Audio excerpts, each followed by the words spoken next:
आज के वीडियो में मैं आपके लिए लेके आ गया हूँ एक स्मार्ट स्विच जो कि हैवी अप्लायंसेस को चला सकता है। कहने का मतलब आपके घर में एसी है, गीजर है, इंडक्शन है या किसी भी तरह का मोटर है पानी चलाने वाला, तो वो सब चीजें इस डिवाइस से कंट्रोल होगी। साथ साथ उसमें आप उनका कितना यूनिट यूज कर रहा है, कितना वाट कंजम्पशन कर रहा है, वो सारी चीज आप इस डिवाइस में देख सकते हो। तो डिवाइस का नाम है एजॉयड स्मार्ट सर्किट ब्रेकर और ये मीटरिंग सिस्टम के साथ आता है। ऐसे दो प्रोडक्ट है, एक विदाउट मीटरिंग सिस्टम आता है, एक मीटरिंग सिस्टम आता है। दोनों में डिफरेंस में 50 रुपए का डिफरेंस है। तो आपको जो बाय करना होगा बाय कर लेना। टैग प्रोडक्ट में भी एक प्रोडक्ट दिख सकता है और डिस्क्रिप्शन में एक प्रोडक्ट आपको दिखेगा। साथ साथ मैंने इसको अपने स्मार्ट एसी मतलब जो मेरा पैनासोनिक का 4 स्टार रेटेड वाला एसी है उसके लिए मंगाया, क्योंकि उसके लिए मुझे फिजिकल स्विच को ऑन करना पड़ता है। और बहुत बार ऐसा होता है कि मैं घर से बाहर जाता हूँ तो मैं फिजिकल स्विच को ऑफ कर देता हूँ, फिर मैं उसको रिमोटली टर्न ऑन नहीं कर सकता। तो उसके लिए मैं इसको लगा रहा हूँ। बट ऐसा है कि अगर मैंने एसी का स्विच ऑन करके रखा है तो इसको मैं कहीं से भी कंट्रोल कर सकता हूँ। बट कभी कभी रिस्क होता है ना कि गरज मलक होने लगता है, बारिश में बहुत ज्यादा मतलब गरज मलक होने लगता है। उस टाइम एक दिक्कत रहता है कि एसी में शॉर्ट सर्किट हो या फिर बिजली घुस गई आपके घर में तो एसी खराब हो सकता है। तो उसके लिए हम लोग इसको यूज कर सकते हैं। इसमें यह है कि आपके एसी को बचाएगा, ये खुद शहीद हो जाएगा लेकिन आपके एसी को बचा देगा। इसका प्राइस कुछ 700 से 800 रुपये रहता है। आपका एसी का प्राइस लगभग 30,000 से 40, 50, 60 जितना जाओ उतना रहता है। तो ये मुझे लगता है एक मतलब अच्छा इन्वेस्टमेंट होगा एसी को प्रोटेक्ट करने के लिए और उसको रिमोटली कहीं से कनेक्ट करने के लिए। साथ साथ जिनके पास जो एसी स्मार्ट्स नहीं है, जो वाईफाई नहीं है, उनके लिए वरदान है समझिए। उनको भी ये फैसिलिटी देगा कि वो अपने एसी को कहीं से भी कंट्रोल कर सकते हैं और किसी प्रकार का कोई भी प्रॉब्लम उन्हें नहीं होने वाला। तो चलिए वीडियो को स्टार्ट करते उससे पहले अगर चैनल में नए हो चैनल को सब्सक्राइब करके अपने भाई को सपोर्ट करना। और इस प्रोडक्ट को बाय करना होगा तो डिस्क्रिप्शन में और टैग प्रोडक्ट में अगर दिख रहा होगा तो वहां से आप बाय कर सकते हो। अब सबसे पहला चीज इसका वायरिंग। तो वायरिंग में देखना यहाँ पे इनपुट लिखा हुआ रहता है और आउटपुट लिखा होता है। जो एल है उसमें आपको फेज कनेक्ट करना है, जो एन है उसमें न्यूट्रल कनेक्ट करना है। अगर आप उल्टा पट्टा भी करोगे तो डिवाइस ऑन हो जाएगा, आपकी सारी काम होगी। बट एक चीज का याद रखना, हमेशा जो इंडियन सर्किट होता है उसमें मेन फेज मतलब कि जो लाइन होता है ना, लाइन वाला फेज, गर्म फेज जिसको हम लोग बोलते हैं, वो कटना चाहिए। बट अगर आप इसको उलट देते हैं तो सिर्फ ठंडा फेज कटेगा, क्योंकि ये जो डिवाइसेज होते हैं ना ये दोनों सर्किट को ब्रेक नहीं करती, ये सिर्फ एक सर्किट को ब्रेक करता है। जिससे पूरा सर्किट ब्रेक होता है फिर ये चलना बंद हो जाता है, मतलब आपके घर में लाइन जाना बंद हो जाता है, आपके प्रोडक्ट में लाइन जाना बंद हो जाता है। तो हमेशा कोशिश करना एल वाले में फेज और जो एन है उसमें न्यूट्रल डालना। साथ ही साथ एक चीज का और ध्यान रखना, जिधर में इनपुट लिखा हुआ उधर में इसमें पावर डालना और जिधर आउटपुट लिखा उससे निकाल के पावर अपने डिवाइस को देना। ये भी एक बहुत जानकारी वाली चीज है जो आपको याद रखने की जरूरत है। तो चलिए मैंने तो इतना चीज बता दिया। अब चलिए इस वीडियो में इसको सिखाएंगे कैसे आप सेटअप कर सकते हैं। सबसे पहले ये अगर लाइट ब्लिंक कर रहा है मतलब कि ये पेयरिंग मोड में, अगर आप इस स्विच को प्रेस करते हो तो ये स्विच ऑन हो जाएगा, ये ऑफ हो जाएगा, ये ऑन हो जाएगा, ये ऑफ हो जाएगा। काफी अच्छा चीज है, आप इसको ऑन ऑफ अपने अनुसार भी कर सकते हो, आपको किसी तरह कोई भी टेंशन नहीं है। अब एक चीज का और ध्यान रखें कि इसको जब आपने कनेक्ट कर लिया सारा चीज, अब इसको पेयर करने के लिए सिंपली आपको अपना स्मार्ट लैब ऐप खोलना है। जो भी आपका आईडी पासवर्ड आपने बनाया होगा उससे लॉगिन कर लेना। नहीं बनाए होंगे तो साइन इन विद गूगल करके और उसमें साइन इन हो जाना। उसके बाद आपको कुछ इस प्रकार से इंटरफेस दिखेगा। मेरे घर में सारे स्मार्ट डिवाइसेस लगे हुए हैं इसलिए कुछ इस प्रकार से आपको दिख रहा है। तो सिंपली हम लोग क्या करेंगे, यहाँ पे सिंपली प्लस वाला आइकॉन पे टैप करेंगे और यहाँ पे ऐड डिवाइस पे देंगे। इससे पहले आपको अपने मोबाइल का ब्लूटूथ और वाईफाई ऑन रखना है। साथ ही साथ अगर आपके घर में वाईफाई नहीं है तो आप किसी मोबाइल का हॉटस्पॉट ऑन कर लेना। जो मोबाइल में कर रहे हो उसमें मत करना, किसी दूसरे मोबाइल में करना। उसमें जो सेटिंग्स होगा ना उसमें आप क्या करना, उसको हॉटस्पॉट 2.4 गीगाहर्ट्ज वाला सेट करना। बट इस प्रोडक्ट में को आप ऑफलाइन भी यानी ब्लूटूथ के जरिए भी इंस्टॉल कर सकते हो, उसमें कोई दिक्कत नहीं है। बट आप जो क्लाउड सब्सक्रिप्शन होता है मतलब करने वाला जो क्लाउड वाला कंट्रोल होता है कहीं से जाकर कर सकते हो, वो आप नहीं कर सकते हो। तो इसको हम लोग वाईफाई से दिखेंगे। देखिए ऑटोमेटिक ले लिया। जैसे यहाँ पे प्रोडक्ट पे ऐड पे टैप करोगे और यहाँ पे देखिए नीचे में दिख रहा है skip and connect over Bluetooth. करने मतलब आप इसको ब्लूटूथ से भी कंट्रोल कर सकते हो, कनेक्ट कर सकते हो। तो मैं यहाँ पे आपको चलिए ब्लूटूथ वाला ये सिखाता हूँ आपको। सिंपली यहाँ पे नेक्स्ट करना है और यहाँ पे नेक्स्ट पे करना है और ये कनेक्ट होना स्टार्ट हो जाएगा। तो जिनके घर वाईफाई नहीं है वो इस मेथड से इसको कनेक्ट कर सकते हो। देखिए ये कनेक्ट हो गया। आप इसको यहाँ से नामकरण हम लोग कर सकते हैं। यहाँ पेन वाला आइकॉन पे टैप करोगे और यहाँ पे जो भी आपको नाम रखना है इसको, जैसे ये अपना डिफॉल्ट नेम देता है, मैं इसको यहाँ कुछ भी लिख देता हूँ, स्मार्ट स्विच कर देता हूँ इसको, ठीक है, स्मार्ट स्विच। चलिए और इसको यहाँ पे डन मार देते हैं। अब ये ओपन होगा, सिंपली डन मारोगे एक बार और ये प्रोडक्ट मतलब जो इसका इंटरफेस है वो ओपन होगा और आपको यहाँ पे दिखाई देगा सारा चीज। तो देखिए यहाँ पे साफ साफ लिखा है connected via Bluetooth, no internet active. कहने का मतलब ये ब्लूटूथ से कनेक्टेड है, नो इंटरनेट इसमें एक्टिव नहीं है। तो इसको यहाँ पे सिंपली एक्टिवेट दबाना है और सिंपली अपना जो भी वाईफाई रहेगा आपको यहाँ पे दिख जाएगा। नहीं दिखा सेलेक्ट वाईफाई में सिलेक्ट करके फिर आपको सेलेक्ट करना है। मेरे केस में दिखा, सिंपली नेक्स्ट में दबाऊंगा और जस्ट यहाँ पे वेट करना है। देखो यहाँ पे किस तरह से आइकॉन बन गया है, थोड़ा वेट कर लेते हैं यहाँ पे। और ये कनेक्टेड via ब्लूटूथ। अब यहाँ से अगर आप ऑन ऑफ कर सकते हो, देखो कुछ अलग ही इंटरफेस इसका दिख रहा है अच्छा लग रहा है देखने में। और जो इमोजी रहता है ना वैसा, तो थोड़ा यहाँ पे देख लेते हैं वो हाँ ये मतलब कनेक्ट हो गया। अब जो ये वाईफाई से कनेक्ट हो चुका है। चलिए एक बार देख लेते हैं ब्लूटूथ ऑफ करके, तब ना पता चलेगा ये कनेक्ट हुआ कि नहीं। तो देखिए ये ऑन ऑफ हो रहा है, काफ़ी अच्छा लग रहा है। अगर एक बार इसको बैक मारते हैं और फिर से इसको नीचे जाकर ढूंढते हैं, देखिए यहाँ पे सिंपली इसके अंदर में जाते हैं, जस्ट वेट करते हैं।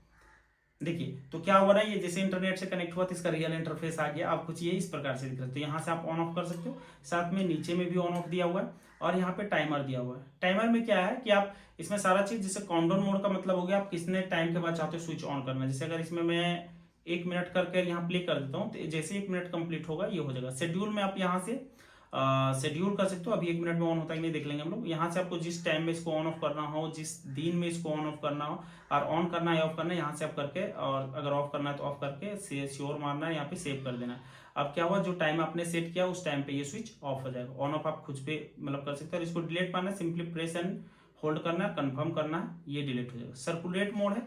अब देखो सर्कुलेट मोड और रैंडम मोड काफी एक जैसे हैं, बट उसमें डिफरेंस है। जो सर्कुलेट मोड है इसमें आपको ज्यादा फंक्शनैलिटी मिल जाती है। अब दोनों में क्या अंतर है, जैसे दोनों में टाइमिंग सेट करना मिलता है, स्टार्टिंग और मतलब एंडिंग का। साथ में आप यहाँ पे डेट भी सिलेक्ट कर सकते हो, मतलब डेज। अब यहाँ देखो स्टार्ट ड्यूरेशन और इन ड्यूरेशन, ये आपको एक्स्ट्रा मिलता है सर्कुलेट मोड में। अब इसका क्या मतलब है, जैसे आपने इसको यहाँ पे 8 मिनट कर दिया स्टार्ट को, और इन ड्यूरेशन को कर दिया 13 मिनट।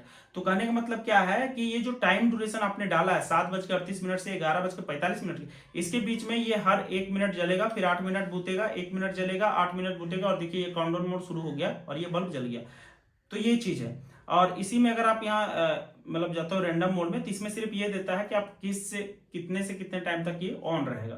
तो बस उतना टाइम होगा, ये उस टाइम में खुद को ऑन कर लेगा। ठीक, काफी अच्छा चीज है। चलिए बैक मारते हैं यहाँ पे और आते हैं यहाँ पे इंचिंग मोड। इंचिंग मोड हो गया कि मतलब अगर आप इसको, जैसे सपोज दैट आपने यहाँ 5 सेकंड रखा, तो जैसे आप स्विच ऑन करोगे उस 5 सेकंड के बाद ये स्विच ऑटोमेटिकली ऑफ हो जाएगा। देखिए ऑफ हो गया, मतलब जब भी ऑन करोगे 5 सेकंड जैसे होगा ये ऑफ हो जाएगा, जैसे ऑन करोगे ये 5 सेकंड होगा ऑफ हो जाएगा। तो इसको ऑफ रखते हैं। ये तब काम में आएगा जब आपने इसको कहीं पे ऐसे जगह पे लगाया जहां ज्यादा देर लाइट लगाने की जरूरत नहीं है, कुछ टाइम के लिए लाइट देने की जरूरत है। तो यहाँ से देखो मिनट में भी है, जैसे बहुत बार रहता है ना हम लोग वाटर पंप वगैरह चलाते हैं, तो उस केस में इसको आप यूज कर सकते हो। जैसे हर दिन अगर आपको वाटर पंप चलाना है 15 मिनट तक, तो यहाँ 15 मिनट का टाइमिंग डाल दो। 15 मिनट के बाद आपका वाटर पंप बंद हो जाएगा, आपको बंद करने की जरूरत नहीं, उस टाइम ये बहुत ज्यादा यूजफुल रहेगा। तो इंचिंग मोड हो गया। अब यहाँ आता है एस्ट्रोनॉमिकल मोड। अब ये इसका मतलब क्या होता है, ये सनराइज के टाइम ऑन और ऑफ कर सकता है। सिंपली अगर इसको ऑन करोगे, सबसे पहले आपको यहाँ पे टैप करना है। टैप करने के बाद आप यहाँ कब चाहिए, बिफोर, सनराइज, आफ्टर। जैसे कि हम लोग देखो यहाँ पे किस में घुसे, सनराइज में गए। अब यहाँ सनराइज के अकॉर्डिंग बिफोर, कितना देर बिफोर, जैसे 2 मिनट पहले, 3 मिनट पहले, तो सनराइज के 3 मिनट पहले हो जाएगा। और सनराइज तो सनराइज के टाइम में ही हो जाएगा, मतलब जैसे सन उगेगा और ये काम हो जाएगा। आफ्टर सन, आफ्टर सनसेट, तो यहाँ कितने बजे, मतलब सनसेट के कितना देर बाद, यहाँ सारा कर सकते हो। और ऑन ऑफ का चीज यहाँ दिया है, तो इससे आप ये कर सकते हो। साथ साथ सनसेट वाला में भी सेम चीज है, बिफोर में कितना मिनट, सनसेट में कितना मिनट, और सनसेट में तो वही एग्जैक्ट टाइम हो गया, और आफ्टर में कितना मिनट बाद, तो ये हो गया। और साथ में आपको नीचे में लोकेशन, जैसे अगर इसको ऑन करते हो ना, जैसे मतलब कोई भी एक ऑन कर लेते हो, चलिए मैंने इसको ऑन कर लिया, तो नीचे में आपको लोकेशन सेलेक्ट करना पड़ेगा, तभी जाके वो आपके लोकेशन के अकॉर्डिंग चीजों को समझेगा, सनराइज और सनसेट को समझेगा। तो इसको अभी ऑफ रखते हैं, ऑफ हो जा भाई। तो ये ऑफ नहीं हो रहा, सिंपली इसको टैप एंड होल्ड करेंगे और यहाँ पे कंफर्म करेंगे, वो डिलीट हो जाएगा। तो ये कभी कभी इसमें प्रॉब्लम कर रहा है, देखिए एरर ले रहा है, कोई बात नहीं, ये ऑफ हो जाएगा। या इसके अंदर में मुझे लगता है जाके करना पड़ेगा इसको। सिंपली इसको क्या करना है ना, इसको यहाँ पे टैप करके, नहीं यहाँ पे नहीं दे रहा, यहाँ डिलीट तो ले रहा है लेकिन ये एरर ले रहा है। चलिए इसको बाद में देखेंगे। सिंपली यहाँ पे बैक आते हैं। अब आते हैं यहाँ एनर्जी में। अब एनर्जी में क्या होता है, ये सारा चीज आपको कैलकुलेट करके बताता है। अभी देखो सिर्फ ये वोल्टेज बता रहा है, कितना वोल्ट है, कितना वाट। अब जैसे इसको ऑन करते हैं यहाँ स्विच को, तो उसके मुताबिक आप देखना कुछ देर के बाद यहाँ देखिए करंट कितना मिली एम्पियर करंट जा रहा है, सो यहाँ रीडिंग कर रहा है। और यहाँ कितना वाट पे अभी बल्ब जल रहा है, तो ये दिखा रहा है। तो 12 वाट पे अभी बल्ब जल रहा है। इसे 100 वाट का, बट ये 12 वाट पे देखिए अभी 93 वाट पे ये वापस आ गया। तो मतलब काउंटिंग करता है, ये आपको सारा चीज यहाँ पे बताते रहता है। सिंपली बैक आ जाते हैं। टाइमर हो गया, एनर्जी हो गया। अब सेटिंग्स में आएंगे हम लोग। सेटिंग्स में फिर आपको यहाँ पे लॉग मिल जाता है, जैसे कि आप कब स्विच को ऑन ऑफ कर रही है, सारा लॉग रहेगा और आप इसको देख सकते हो। यहाँ पे क्लियर पावर दबाओगे, श्योर मारोगे तो आपका सारा जो डिटेल है वो क्लियर हो जाएगा। अब आते हैं हम लोग यहाँ रिले स्टेटस। अब रिले स्टेटस में क्या, अगर आपने इसको ऑफ रखा है तो जैसे घर की बिजली जाएगी और लाइन आएगी तो ये ऑन नहीं होगा, ये ऑफ ही रहेगा। आपने भले इसको ऑन रखा था, अगर आपने इसको ऑन में रखा है तो घर की, मान के चलो इसको आपने ऑफ रखा है और घर की बिजली गई है रही, तो ये ऑन हो जाएगा। मतलब नहीं इसको आपने ऑन रखा था, ऑफ रखा था, जब भी इसमें बिजली आएगी ये ऑन हो जाएगा। अगर आपने लास्ट मतलब रिमेंबर लास्ट रजिस्टर रखा है तो ये याद रखेगा कि ये ऑन था या ऑफ था। सपोज दैट अगर ये ऑन था और बिजली कट गई और फिर से बिजली आई तो ये ऑन हो जाएगा। अगर ये ऑफ था और बिजली कट गई और फिर से बिजली आई तो ये ऑफ ही रहेगा। मतलब ये अपने मेमोरी में याद रखता है कि ये ऑन था या ऑफ था, उसके अकॉर्डिंग करना था। इसको हमेशा लास्ट टाइम में रखना और इसको करना। अब आ गया यहाँ पे लाइट मोड। ये जो एलईडीज है ना, आप इसके फंक्शन, इसको भी फंक्शन कर सकते हैं। अगर इसको यहाँ पे ऑन ऑफ वाला में कर देते हो तो जैसे स्विच ऑन ऑफ होगा, देखिए ऑफ किए एलईडी ऑफ हो गया, ऑन किए एलईडी ऑन हो गया। अगर आप इसको जस्ट यहाँ पे देखो, अगर इसको आप यहाँ पे कर देते हो स्विचिंग लोकेशन, इसमें कर देते हो तो देखो जैसे अभी ऑफ है, ऑन करोगे देखो ऑफ हो गया। मतलब जब ये ऑन हुआ तो ये ऑफ हो गया, जब ऑन हुआ तो ऑफ हो गया। लेकिन ऐसा ही नहीं है, जैसे सिंपली इसको यहाँ पे ऊपर कर दो, ठीक है। अब इसको अगर फिर से यहाँ से चेंज करते हो तो देखो यहाँ पे क्या हो गया, ये ऑफ हुआ, मतलब ये उल्टा काम करता है। ऑफ हुआ तो बंद हो जाएगा और ऑन होगा, मतलब ये लाल है तो मतलब ऑफ हो गया। और साथ ही साथ इसमें एक चीज और दिया है, इसको ऑफ कर सकते हो परमानेंट ऑफ हो जाएगा, और इसको ऑन कर सकते हो, इससे परमानेंट ऑन हो जाएगा। अब चलिए, तो हमेशा इसको कोशिश करना कि स्विच ऑन ऑफ में रखना, ताकि अगर ये ऑन है तो आपको पता चलेगा कि जो इसमें कनेक्टेड डिवाइस है जो वो ऑन है। अब हम लोग आते हैं यहाँ पे चार्ज ओवर स्विच। कहने का मतलब है ओवर चार्ज स्विच। इसमें कहने का मतलब है जो भी अप्लायंसेस इसमें कनेक्ट रखोगे, अगर रिमोट से उसको आपने ऑफ किया, लाइक टीवी हो गया, कोई भी चीज जिसको रिमोट से भी बंद कर सकते हो और वो स्मार्ट डिवाइसेज है, तो जैसे आपने उसको बंद कर दिया तो ये 40 मिनट तक वेट करेगा कि वो कितना पावर ले रहा है। अगर वो 3 वाट से नीचे का पावर ले रहा है तो ये उस डिवाइस को ऑफ कर देगा परमानेंटली, फिर आपको मैनुअली ऑन करना पड़ेगा। तो ये उस टाइम बेहतर रहता है जब हम लोग कोई चीज रिमोट से ऑफ कर देते हैं, उसको इंटरनली भूल जाते हैं ऑफ करने के लिए, तो उस टाइम काफी काम आएगा। और ये जो चाइल्ड लॉक है, इसको जैसे आप ऑन कर सकते हो तो ये जो बटन है ना, ये बटन से ये ऑन ऑफ होना बंद हो जाएगा। बट ये चाइल्ड लॉक यहाँ से नहीं, आप यहाँ से भी ऑफ कर सकते हो। इसको 1 2 3 4 करते हो, ये ऑफ हो जाएगा, उसके बाद फिर इससे ऑन ऑफ होगा। अगर इसी को 1 2 3 4 करते हो तो 1 2 3 4 यहां से नहीं होता, मतलब ऑन आप यहां से कर सकते हो, बट इसको ऑफ आप यहां से भी कर सकते हो 4 बार दबा के।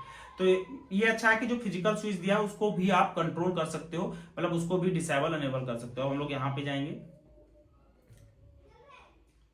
तो जो थर्ड पार्टी है उसको बार बार करने की जरूरत नहीं। एक बार आपने एलेक्सा और गूगल से लिंक कर दिया अपने स्मार्ट लैपटॉप को तो ये हमेशा चलेगा। डिवाइस इन्फॉर्मेशन में इसकी आईपी एड्रेस वगैरह दिखती है। रन शॉर्टकट में आप इसमें शॉर्टकट क्रिएट कर सकते हो। ग्रुप में आप इससे ग्रुप क्रिएट कर सकते हो। डिवाइस नेटवर्क चेंज करते हो। शेयर में दबाकर आप इसको डिवाइस को कहीं भी शेयर कर सकते हो अपने दोस्त या फैमिली फ्रेंड के साथ। एनर्जी सेविंग आज तक मैंने यूज नहीं किया और मुझे समझ में नहीं आया क्यों है, चलिए रहने देते हैं। नेटवर्क डिवाइस नेटवर्क में आप जाओगे तो इसमें अल्टरनेट वाईफाई ऐड कर सकते हो। कहने का मतलब कि आप इसमें 2-3 वाईफाई डाल सकते हो, जिसमें जो भी वाईफाई कनेक्ट ऑन ओपन रहेगा ये उसमें कनेक्ट हो जाएगा। यहाँ पे डिवाइस रिव्यू में आप रिव्यू दे सकते हो कि डिवाइस कैसा रहा, कैसा परफॉर्मेंस रहा। तो यहाँ से आप जो भी लगे 5 स्टार या जो भी यहाँ देखे और सबमिट कर सकते हो, इससे कि मतलब जिन्होंने इसको बनाया है उनको नोटिफिकेशन जाएगा और इस पे इंप्रूवमेंट कर सकते हैं। यहाँ पे डिवाइस नोटिफिकेशन है, जैसे इसमें लाइन कटेगी तो आपको नोटिफिकेशन आ जाएगा कि डिवाइस ऑफ हो गया है। और उसके बाद यहाँ पे ऐड टू होम दिया है। दूसरा बात आपको दिया है डिवाइस अपडेट। तो डिवाइस अपडेट दिया है तो यहाँ से आप डिवाइस को अपडेट कर सकते हो कंफर्म दबा के। फिलहाल इसमें कुछ भी वैसा अपडेट जैसा नहीं है तो यहाँ पे अपडेट वाला ऑप्शन नहीं है। यहाँ से आप डिवाइस को रिमूव कर सकते हो। सिर्फ रिमूव मारोगे तो इसमें अपने जो सेटिंग्स इसका नाम लिखा है वो नहीं लिखेगा, लेकिन अगर आपने इसको रिमूव एंड क्लियर डाटा मार दिया तो इसका जो भी सेटिंग्स है, जो भी नामकरण आपने किया वो सारा सारा हट जाएगा और ये ब्रांड न्यू हो जाएगा, फैक्ट्री रिसेट हो जाएगा। तो कुछ इतना ही है। बाकी एक चीज मैं आपको और बोलना चाहूंगा, अगर आपके घर कोई बिगर डिवाइसेस है जो बोलते हैं ना हैवी अप्लायंसेस, आप उसके लिए इसको बाय कर सकते हैं। बाय करने के लिए डिस्क्रिप्शन में आपको लिंक मिल जाएगा। साथ ही साथ आपको अगर टैग प्रोडक्ट में दिख रहा होगा तो वहां भी ये प्रोडक्ट आपको मिल जाएगा। तो प्रोडक्ट कैसा लगा कमेंट में बताना, और इस तरह के वीडियो देखने के लिए अपने भाई को सपोर्ट करने के लिए सपोर्ट करना। और मेरा एक ऐप है MS Xerox जो आज ही मैंने लॉन्च किया है प्ले स्टोर में, और बहुत जल्द वो सबके लिए अवेलेबल हो जाएगा। अगर आप लोग डाउनलोड करके उसको टेस्ट कर पाओगे, अगर आप लोग डाउनलोड करके टेस्ट करते हो और अपना रिव्यू देते हो तो मुझे ज़्यादा बेहतर रहेगा, मैं उस ऐप को ज़्यादा इंप्रूव कर पाऊंगा। तो चलिए इस वीडियो में इतना ही, तब तक के लिए बाय बाय। और प्रोडक्ट बाय करना होगा डिस्क्रिप्शन और टैग प्रोडक्ट में। चलिए मिलेंगे नेक्स्ट वीडियो में।